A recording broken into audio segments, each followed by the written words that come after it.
Look, man, you need to travel. You need to travel. Let me tell you why. You don't even know who you are. I talk about this a lot. I trust me when I tell you, if all you know is your four corners and that's it, then you've not tapped into the world that's available to you. You've not seen who you get to be when you don't know exactly what's around the corner. You've not seen who you get to be when you don't have the four seasons or a single season. You have not seen who you get to be when people look like you, when people don't look like you, when people who don't look like you welcome you, when people who look like you don't welcome you. There's so many variables. Oh, including when you see people you think you know how they look and sound, and they sound nothing like it. Those are just high level expressions of what it's like to travel. Quick story.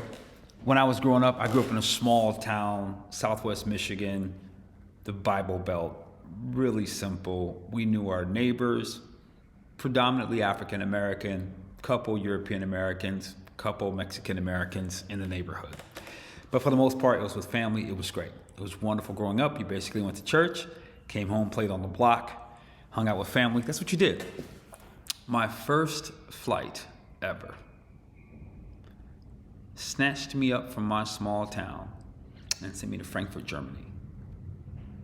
Frankfurt, West Germany at the time, because that's how long ago it was. In my neighborhood growing up, we didn't have taxis. So those of you who live in taxis and Ubers weren't even a conversation. Well, they were. They were actually ghetto Ubers. Ghetto is not the right word to say. Homemade Ubers back in the day, where you would pay a friend to take you to the store. It's what they did. It was like Uber was in existence. No one just had made it a business. So if something's happening in your neighborhood, you can turn it into a business just like Uber did. But we didn't have that. We didn't have cabs. We had what we call a dial-a-ride. I might have saw a cab once in my life, maybe, and I don't think I did. Dial-a-ride was this red van. It was a red van that would go around, pick people up. It was like a city bus, but it really wasn't a city bus. It was like a van. Excuse me, you would call in advance, and dial-a-ride would come pick you up and take you where you need to go in town. When I walked off the plane, let me add, I'd never seen a European car before. When I walked off the plane and I saw BMW and Mercedes taxi cabs, I knew I was somewhere else. All of a sudden, my eyes just opened to, there's something I do not know about. And in that, right there, something so simple can open you to help you understand the world you've seen is only that big compared to the universe that's available. And so we got into one of the cabs, or somebody took us home in a Mercedes. Never been in one. I just knew it was nice compared to some of the Cutlasses and cars we had in America. And I remember things like meeting people who looked like me, spoke like me, but we lived in a world where no one else spoke like us. And then I had to learn the phrase, "No sprechen Sie Deutsch," meaning I don't speak German. And I still don't speak German because I wanted to be the kid who wanted to learn French. But while I was there, I learned about bumper pool. I didn't even know what bumper pool was because I was forced to be in a new community that was a new closed community from people who had traveled, had been with their parents traveling around the world more than I had. That was my first experience with my siblings, my mother. And I got to learn bumper pool and I got to find out who I was. This goes way back. This goes back to the breakdancing days. And so breakdancing was something that I could do. It was no problem for me to just flow and do my thing, you know what I'm saying? So as a result of that, me having some sense of self or bringing something to the table, I found out that they used to dance a lot and they'd have these competitions and stuff.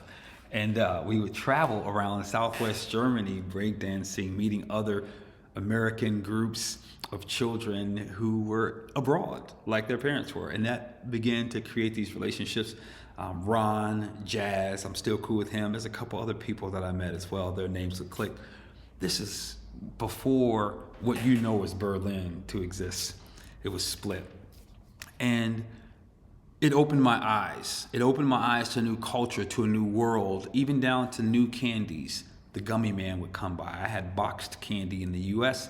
The gummy man would open his Volkswagen Fastback. That's a type of car. It was orange.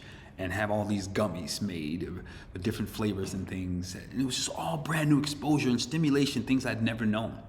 My mother had this BMW 5 Series with the manual roof that I got to open and close. It was just the coolest, neatest, newest experiences. And then from there, I traveled and we went, some other stuff in between, but then I moved to Washington State, where in a 60-mile radius, there were basically at that time 3 naval bases, 2 Air Force bases, and 1 Army base. We like to say we went to school with the world. And what I'm trying to get you to understand is, growing up in an environment like that, Samoans were my bros. Oh my God. Polynesians, we were like family. But then brothers were my bros. And then I got to meet more European Americans that were cool. It was just this whole world. My mind kept going.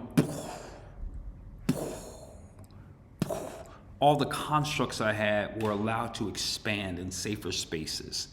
Safer spaces. I remember one time going downtown Seattle with a guy who used to be in prison but became like some mentor or something. My mom had no idea. And he had a geo tracker. We were playing probably Sir Mix-a-Lot. The bass was bumping, right? It was just crazy because he had these probably 14 or 16-inch woofers in the trunk. And we got pulled over by the police. Yeah, crazy. But you know what? I didn't have a negative police scenario. I mean, I could have. Let me explain. We're riding around, bumping, having a great time, and we're doing nothing wrong. He's like, bro, let's go to Seattle, let's take a ride. I'm like, let's ride. I have no idea where my mom was. She certainly had no idea where I was. We're riding around, and we get pulled over. No problem. Cops say, oh, guys, gotta turn your music down. Sound like, he's like, I'm sorry, officer, no problem. They're like, it's all right, man, just gotta turn it down. Let me see your license and registration. That's when my friend says, officer, just want you to know, I have a permit to carry. They're like, what? He's like, I need to get it out the glove box. He has me get the registration out the glove box. He has to get out the glove box. I open the glove box, out pops a gun. Next thing I know, barrels at the side of our heads because the officers didn't know.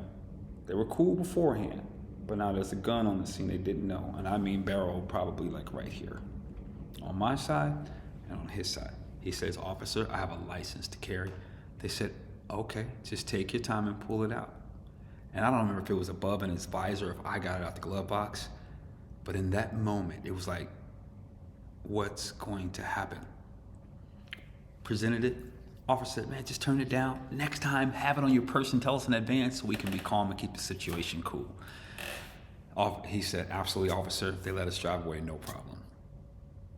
I was nervous, but you know what? I didn't have a negative incident, and I was thankful for that.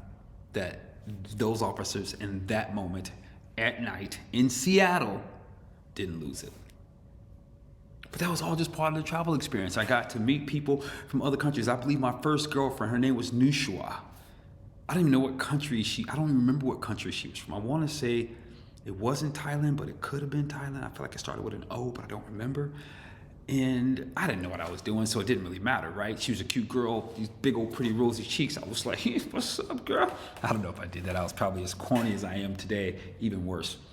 But it was those experiences to food, to culture, to how people acted and interacted that helped me become so diverse, that helped open my mind and expand my brain. And you may or may not have that opportunity. I don't know. You can create it for yourself. I'll talk about that another time because the last 3 to 4 years of my life have been spectacular with more travel because I kept opening more and more and more.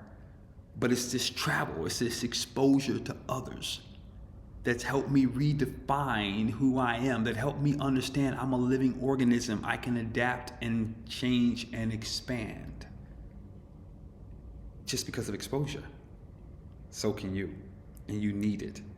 It's what's going to help you expand.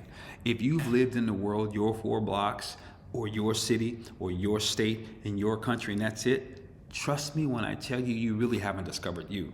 What you've become is a conditioned individual in a set of circumstances that you're accustomed to. There's so much more for you out there. Travel is the way to release it. Get out there. I love you. This is Marquise Martin Hayes. Remember to sign up for the free VIP group where we talk about different hacks and partner with some of my peers for some of these travel trips they have coming up. I can't wait to connect. Please like, subscribe, and share this with people you love to expand their mind and become the person they were meant to be.